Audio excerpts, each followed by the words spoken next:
About, but he come in, smoke, get super high, fall asleep, and wake up, and whatever song we on, he come through and kick it. Like, you know what I mean? Like, I would love to see a video of that shit. I would love to see footage of that fact, shit, bro. I would love to see footage of when Busta and Jay-Z and DMX first met. Yeah, that's why that backstage tour, that shit was fun to watch that. To see. You know, that's a fact. Bro. That those little tidbits to see the actuality of, like, you know, y'all growth. Let's stay on hip hop. You see, you know, Mass Appeal, Nas record label, right? Mass Appeal. Like, sign me, bro. They presenting Legend Has It rollout. Okay. So this is going to be a series which includes 7 albums from 7 legendary hip hop artists. Damn. You're going to get a Nas and DJ Premier album. Damn. You're going to get a new Mobb Deep album. Okay. You're going to get... But how? Let's see what happens. Okay. Because they saying that you're going to get a Big L album. Hold on. So who? It's Nas, man. Nas got the who got these? Who got these? Nas probably got digging in the crates to have some Big L shit that never came out. You know what I'm saying? Let's see what happens, man. We already heard the Raekwon shit. That's a part of it. Yeah, but I feel like the Raekwon shit is a little bit more plausible to happen. Yeah, Ghostface is coming out with an album. The Ghostface is plausible too. You got De La Soul. De La Soul is plausible. And then you got a surprise. I'm just saying, a surprise guest of honor. So we don't know who that. My whole thing is how we getting a Big L album? How we getting a Mobb Deep extension without Prodigy? Without Prodigy. The God.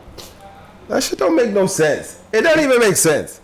Like, it do, but it don't. Like, I'm not mad about it because I see what y'all doing. Chain break glass tables. Ooh, that nigga was different, bro. But, like, are you excited? That's my question. Are you excited for it? I'm excited for a couple of them. Of course, the Nas and Premier. I want to hear. Yeah, me too. Me too. Nas has gotten this crazy boost. Yeah, bro. Like, right? those last 3 tapes he did. King's Disease. You said you heard a couple tracks from the Clips album. Did you hear the song with Nas? No.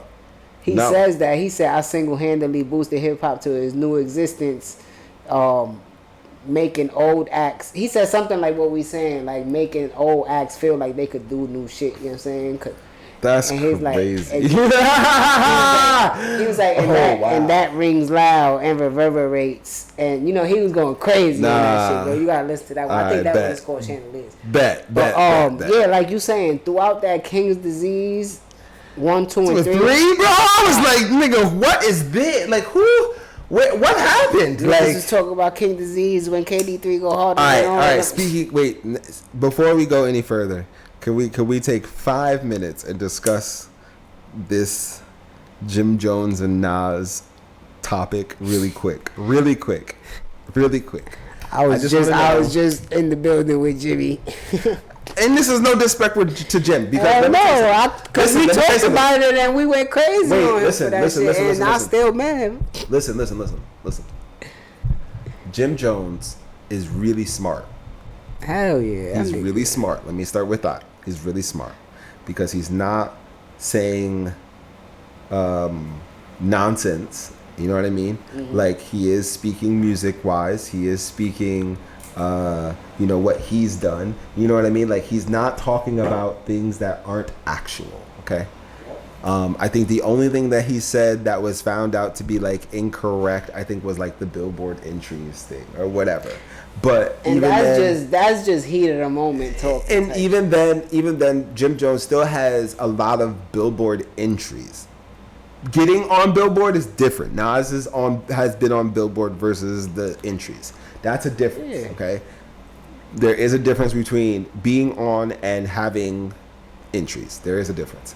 Now, I will say this: Jim Jones not these last 2, but there was another one that he had did And there was one he did called The Fraud Department that was really good. His latest projects, yeah. Okay. You guys since the pandemic, he's been killing it. Thank you. You guys cannot take away from Jim Jones' ability to continue to mold his craft. I could never discredit somebody that started as a hype man and got a couple platinum plaques on his board. You know what I'm saying? Like, you not even supposed to be where you at, and you there. You know what I'm saying? So you was never the focal point. Yeah. And I respect that, because he admitted, yeah, Mace taught me how to rap. He showed me how to rap. He showed me you know what I mean? But you can now see that he has his own style. He has his own way, and he's always experimenting. And beyond that, you always saw it, that he has some hustle to him. Absolutely. That he always wanted to get to something. He's a street man. I'm not even gonna try to take that away from him. Y'all can try to denounce whatever gang shit or whatever, but he's from the street, bro. He's a survivor. He's a hustler, and you can't knock a hustler, bro. You can't, especially when he's doing it and he's doing it on his own. He's not tied to any labels. He's not tied to any extra whatevers. You know what I mean? He's really doing it by himself, and I think the difference between what's being said and the debate is who Nas is and who Jim Jones is. Like, Nas is a completely different figure in hip hop. Nas is. I said it before. Nas is part of the Mount Rushmore, so that's what I'm saying. Like, he's a different figure in hip hop than Jim Jones is. And Jim Jones is somewhere where Mount Rushmore is looking towards. He's somewhere in that landscape over there.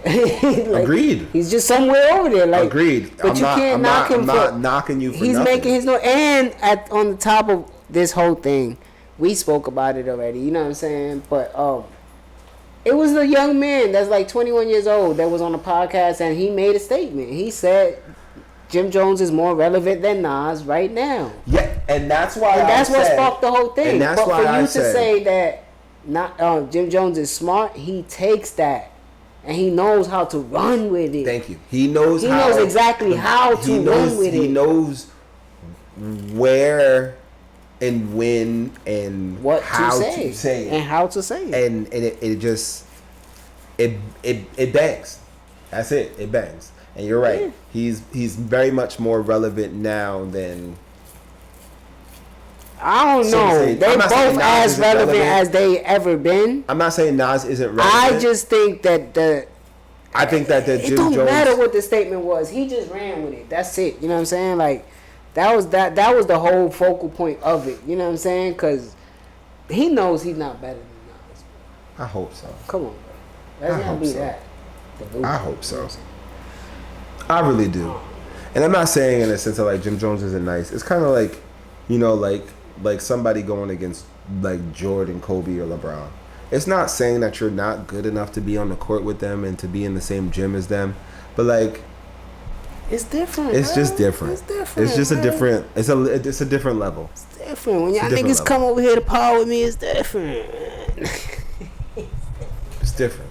It's different. You know what I mean? Stop, bro. Real shit, bro. You in the league. You remember the rapper? You in the league, bro. You understand that? You in the league right now. Like you really in the gym. You might not be on the court right now, my nigga, but you definitely on the bench. Or you definitely in the G League, if you want to call it that, nigga. You got 500 subscribers, my nigga. Let's be real. I said this a couple times already. Real. I will pod Ish from the Joe Budden podcast under the table, bruh. I will pod that man under. I don't care how much knowledge he think he got, how many books he read. I'll get you, bro. Sitting right here, I'll get you, bro. I'll get you. That's a fact. That's it. You remember the rapper Cash Out? I heard the name, but I don't. I'll play you the song. It was a big song in the early 2000s. That boy just got locked up for life. In prison. For what? For 70 years on a RICO and sex trafficking charges. 70 on a RICO is wild. His song was called Cashing Out. 70 on a RICO. And sex trafficking. Niggas just be doing the most, bro. Damn. People 70 years. Doing the most, damn, bro. 70. And he gotta be like in his mid 30s or early 40s. So it's a. That's even wilder, bro. Cause like that's. Yeah, I always said that, son. I always said that. I'd never. Damn. You know, God bless. You know what I'm saying? Lord forbid. I'd never been locked up.